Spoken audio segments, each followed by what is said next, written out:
Hi movie lovers, welcome back to Synopsia. Today we are going to talk about an American war film titled Fury, which was released in 2014, starring Brad Pitt and Shia LaBeouf. Fury is inspired by a real-life event of an army sergeant who commands a Sherman tank with his 5-man crew on a deadly mission behind the enemy lines at the heart of Nazi Germany territory. Expect full spoilers ahead. Enjoy the movie. The opening title cards state that it is April 1945, and the Allies have entered Germany. The Nazis have become desperate and are forcing every man, woman and child to join the military. Though the Nazis are clearly losing, fighting continues, and the US tanks are often overpowered by the German technologically superior tanks. The lone Nazi soldier rides his horse through a field where a battle has been fought. He rides among the dead bodies and blown-up tanks and vehicles. As he rides past a seemingly busted tank, US Army Staff Sergeant Don War Daddy Collier jumps out and stabs him repeatedly. He sets the horse free and returns to the inside of his tank where the rest of his crew, Gordo, Boyd, also known as Bible, and Grady, wait. They are clearly tired and battle-hardened as they argue and berate each other as Grady attempts to fix their tank. Collier is tough on his men, calling Grady a dog and kicking him while demanding that he fix the tank and demeaning Gordo for speaking Spanish when he should be speaking like an American as he is in the American Army. This American tank, we talk American. Bible tells the crew that God was watching over them, and God hasn't called them home yet, much to the annoyance of the rest of the crew. Grady finally fixes the tank and they drive back to base. After arriving at the base, Collier orders his men to quickly refuel and resupply the tank and get it ready to move out again. He is stopped by a lieutenant who asks what happened to the rest of his platoon, and Collier tells him that his tank, Fury, is the only one remaining of the platoon. Collier takes a quiet moment for himself and breaks down briefly, feeling the rigor and stress of the war. He watches as trucks full of bodies of troops are driven back to the base. He also sees German POWs taken to a holding area and he looks on with disgust. A young soldier, Norman Ellison, approaches Collier and tells him that he's been assigned to his tank crew. Collier is angry that someone so young would be assigned to his crew and questions Ellison. Ellison tells him he's been in the army for 8 weeks and has no tank training as he was trained as a typing clerk. Ellison meets the rest of the crew who are also dismissive of him. They go through his pack and question him, though they clearly don't actually care about his answers. Bible asks Ellison about his religion and asks him if he's been saved, as he is continually trying to save his whole crew. The crew orders Ellison to get a bucket of hot water and clean out the inside of the tank. When Ellison gets inside, he sees that the previous gunner was killed inside when the tank took a hit. He cleans up the gruesome remains, including a piece of the gunner's face that was blown off, and exits the tank to vomit when it becomes too much for him. Collier becomes enraged when he sees that an SS officer is being marched through the US base as he is being taken to the commander for questioning. Collier tries to beat him, but his crew holds him back. Collier meets with 3 other tank commanders, and they are clearly a tight-knit group. The lieutenant tells them that their new orders are to head out to meet Baker Company and then to take over a small town, and he will lead the convoy in his own tank. Fury's crew throws Ellison into the tank and tell him to shoot every Nazi he sees. Gordo, the driver, tells Ellison to shoot in small bursts to maximize the number of kills. The crew speaks crudely about how they enjoy killing Nazis, having sex with German women and what to do with Hitler. The crew has clearly been together a long time, and despite some occasional fighting, they are very close to each other. As the convoy continues, the soldiers see the bodies of people, including children, strung up with signs around their necks. Collier, who speaks German, translates the signs, which say they were cowards for refusing to fight for the Nazis. The convoy begins to pass a dense forest and Collier warns them to shoot at anything they see because Nazis could be hiding, waiting to attack the tanks. Ellison sees someone moving through the bushes, but hesitates when he sees it's a child. Gordo calls it out at the last second before a missile is launched at the lead tank, instantly setting it aflame. Everyone fires into the bushes while the lieutenant in the lead tank, completely engulfed in flames, screaming in agony, shoots himself in the head to keep from burning alive. Collier berates Ellison for failing to shoot and tells him the lieutenant's death is his fault. They find the bodies of 3 soldiers, who were firing at the tanks, young children, dressed in Nazi army uniforms, in the woods. The convoy continues, led by Collier, and meets Baker Company. Collier meets with Captain Wagoner, the man in charge. Wagoner asks Collier to take the 4 remaining tanks and some of his troops and go rescue men who are trapped in a field, fighting a Nazi troop that are armed with anti-tank weaponry. After rescuing the men, they will rendezvous outside the town they are to overtake and go in together. Collier leads the 4 tanks to the battlefield and belittles Ellison, warning him that he better kill as many Nazis as possible. The tanks reach the field where the US Army troops are hunkered down. The tanks turn into the field, approaching a tree line where the Nazis are based. As the tanks pass the troops lying in the field, the troops roll into the trail of the tank, taking cover behind it and joining the troops as they approach the tree line. The Nazis open fire and the tanks return fire.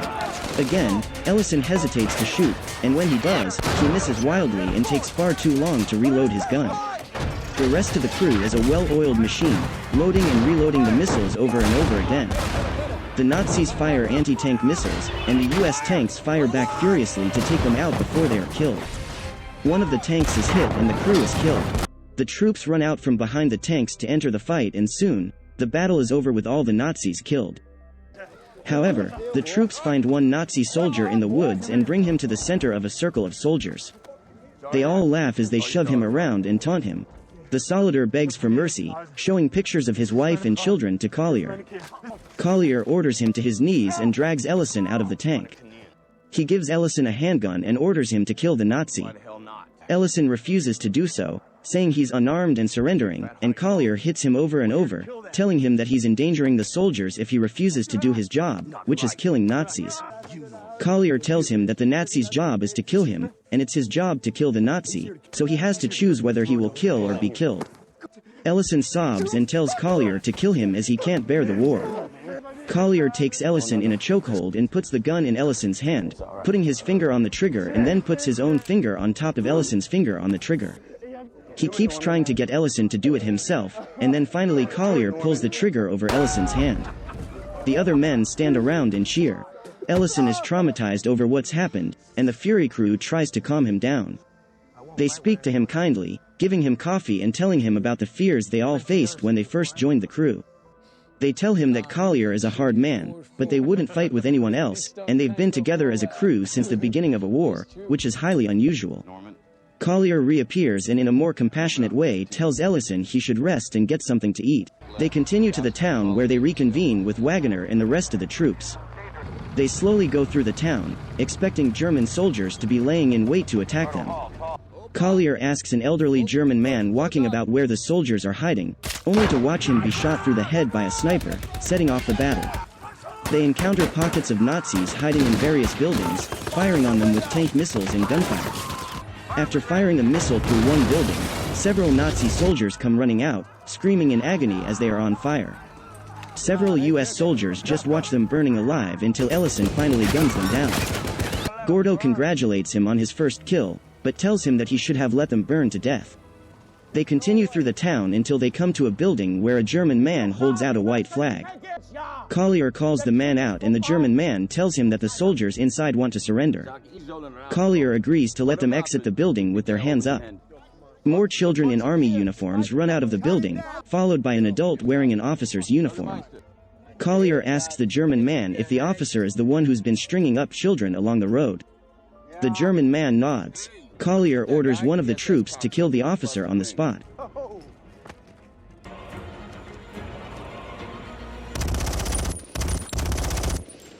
As the troops celebrate taking over the town, they pilfer jewelry, alcohol and other items from the town. They carouse in the streets, and Gordo drunkenly escorts a German woman to the tank while Grady stands by, waiting for his turn. Collier asks Ellison how he feels with his first kill under his belt, and Ellison tells him he surprisingly enjoyed killing the Nazis. They see a woman peer through a curtain in a building, and Collier takes Ellison with him to investigate.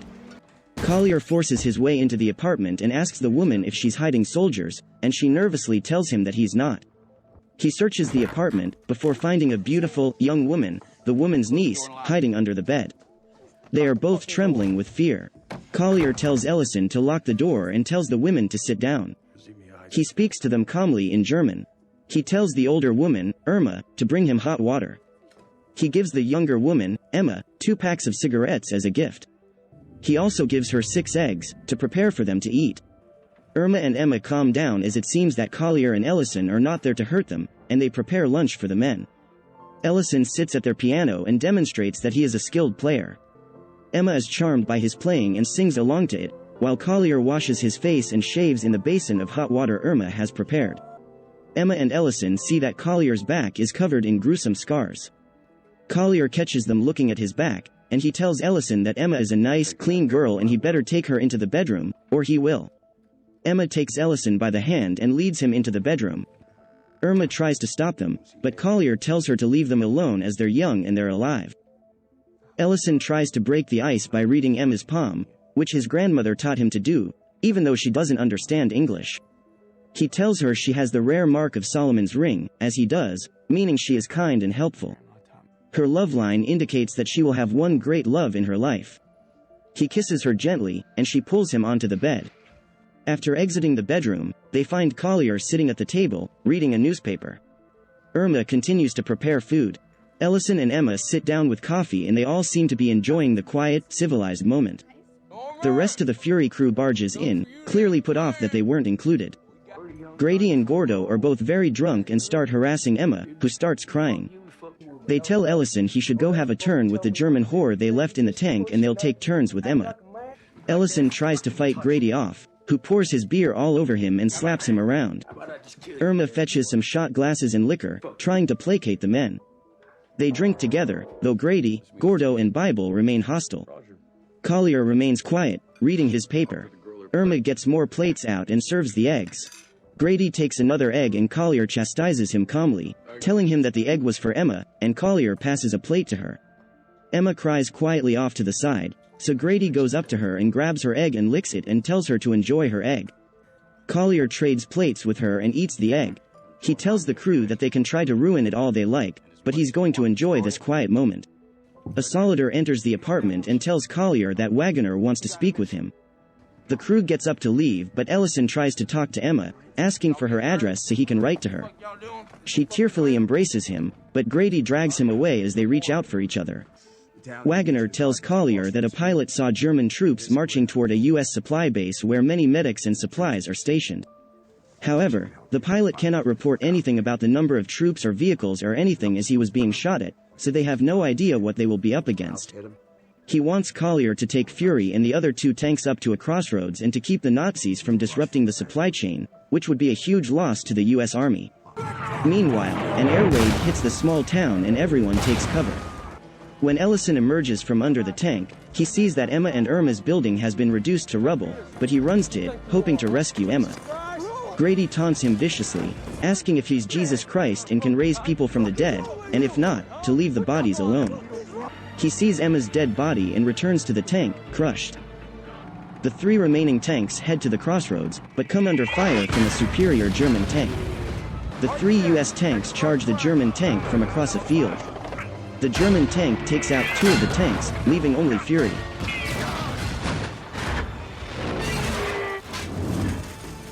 Gordo tries to maneuver Fury behind the German tank so they can shoot it from behind in its only weak point.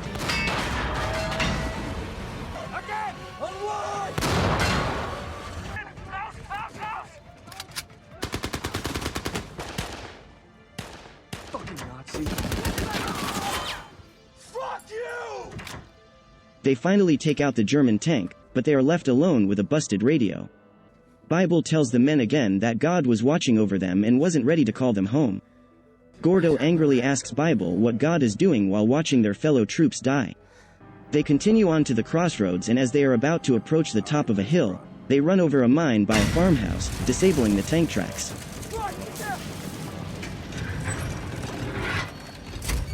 They try to fix the tank while Ellison and Grady check inside the farmhouse to ensure no soldiers are hiding inside.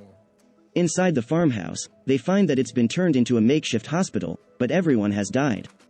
Grady takes a moment to apologize to Ellison and tell him that he's a good man, and the rest of them may not be, but Ellison is. They return to Fury, and Collier tells Ellison to head up to the hilltop to stand watch for the troops. Ellison heads up to the trees, and sits quietly, eating his rations, enjoying the peace and quiet. Soon he hears the marching song of the Nazi troops and peers out to see hundreds of them marching with several trucks. He races back down the hill and tells the crew what he saw. Grady, Gordo and Bible gather their guns in packs, hoping to find somewhere to hide before the Nazi troops arrive, knowing the five of them cannot stop hundreds of Nazi troops. Collier, however, says that he's never run from a fight before, and he's not going to start now. Fury is his home, and he won't abandon it. But he tells the men to go and leave him there. Ellison refuses to leave and gets on the tank with him. One by one, Bible, Gordo and Grady all rejoin the tank. They take stock of their inventory, ammo, tank missiles, grenades and smoke bombs. They retrieve a dead body from the farmhouse, put it on the tank, cover it in a U.S. Army jacket and set it along with their packs on the ground on fire. Then they sit inside and wait. The men smoke and talk to pass the time. Collier opens a bottle of liquor, which they pass around. After Ellison takes a hearty drink, Grady remarks that Ellison is now a fucking, fighting, drinking machine, and they all cheerily applaud him and tell him that his war name is now Machine. They hear the Nazi troops approaching and fall silent, preparing themselves. The Nazis approach the tank, seeing the body on fire and assuming that the tank must be destroyed. The men inside wait as more and more Nazis get closer to the tank, climbing on board as well as clustering closer together. They throw out several grenades and open fire on the Nazis, catching them by surprise. The Fury crew fire missile after missile and gun down the troops. When the Nazis try to run inside the farmhouse for cover, they fire missiles at the house. Suddenly, a projectile pierces the tank, hitting Grady and killing him instantly. Bible collapses on top of him, sobbing for his friend. Ellison runs out of ammo for the tank gun, and Collier and Bible decide to grab the ammo outside the tank while Gordo and Ellison lay down cover fire from their handheld guns. Bible jumps down to the ground, hoping to grab guns off a dead Nazi when he is tackled by another Nazi. They fight until Ellison suddenly appears, shooting the Nazi dead. A Nazi climbs on board the tank and shoots Collier in the arm. Collier drags the Nazi into the tank, and he turns the Nazi's own knife on him and slashes his throat. Gordo opens his hatch to throw out more grenades, but when he stands, he is shot, dropping a live grenade into the tank. Gordo grabs the grenade and holds himself over it to protect the other men. Ellison again runs out of ammo, so Collier decides he will man the exterior machine gun mounted to the tank. He opens the hatch to jump out and calls out for Bible to hand him the rest of the grenades. When Bible sticks his head out to hand them to him, he is shot through the head by a sniper. Collier gets behind the exterior gun and guns down as many Nazis as he can until he is also shot several times by the sniper. He crawls back into the tank with Ellison. Ellison tearfully tells Collier that he's scared, and Collier says that he's scared as well. Ellison wants to surrender, but Collier tells him he shouldn't, as he will still be tortured and killed. He asks Ellison if he can see the hatch below him. He replies that he does, and Collier tells him to get ready. The Nazis are on top of Fury, and then open the hatch and drop an explosive inside. Collier tells Ellison to go for the hatch. He opens it and dives down below the tank, hitting the ground, and he hears the explosive go off inside, killing Collier. Ellison quickly tries to scoop out a hole so he can hide beneath the tank. The Nazi troops seem to believe the whole crew is dead, when one soldier crouches below with his flashlight and sees Ellison. With tears in his eyes, Ellison holds his hands up. The Nazi soldier says nothing and walks away. Hours later, Ellison abruptly awakes to hear someone approaching. He climbs back into the tank, retrieves Collier's handgun and waits for the hatch to be opened, prepared to shoot them. When the hatch is opened, he realizes that is it U.S. Army troops and medics. They retrieve him from the tank, tell him he's a hero, put him in an escort vehicle, and send him away as the rest of the troops continue on. The end. We hope that you enjoyed the movie. Thank you for watching and don't forget to subscribe to our channel for more new movie recaps. Goodbye for now.